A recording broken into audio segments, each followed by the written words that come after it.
இன்னைக்கு நம்ம வீட்டில் பால் பாயாசம் செய்ய போகிறோம்மா. பால் பாயாசத்துக்கு 100 கிராம் ஜவ்வரிசி எடுத்துருக்கம்மா. அதை நல்லா வறுத்துக்கோங்கம்மா. ஜவ்வரிசி நல்லா பொரிஞ்சிட்டுமா. இதை ஒரு பாத்திரத்தை தட்டிக்கோம்மா. கீழே தட்டுதாம்மா. அதே பாத்திரத்தில்மா சேமியாவை தட்டி வறுக்க போகிறோம்மா. கொஞ்சம் நெய் விட்டு வறுக்க போகிறேன். சேமியா நல்லா வறுபட்டுட்டுமா. அதை ஒரு பாத்திரத்தில் மாற்றுதோம். பாயாசத்துக்கு தேவையான அளவு தண்ணி எடுத்து கொதிக்க வைங்கம்மா. தண்ணி நல்லா கொதிச்சுட்டுமா ஜவ்வரிசி நல்லா வேக வச்சு எடுத்துக்கணும். ஜவ்வரிசி நல்லா வெந்துட்டுமா. அதுக்கடுத்து சேமியாவை தட்டி நல்லா வேக வைக்கணும். 2 ஒன்று போல் நல்லா வேக வச்சுக்கணும்.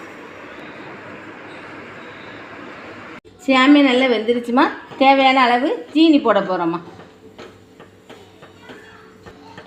இது நல்லா ஒன்று போல் கிளறிடுங்கம்மா. கட்டி இல்லாத அளவுக்கு நல்லா கிளறிடுங்க.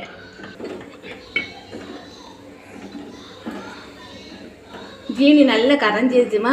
இப்போ பால் காய்ச்சிய பாலை ஆற வச்ச பாலை அதோட சேர்க்க போகிறோம்மா.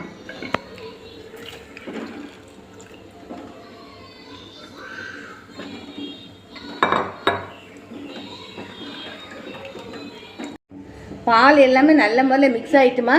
நம்ம இதை வேறு பாத்திரத்தில் மாற்றிட வேண்டியதாம்மா. ஒரு பாத்திரத்தில் முந்திரி பருப்பு கிறிஸ்மஸ் பழம் வறுத்தாச்சுமா.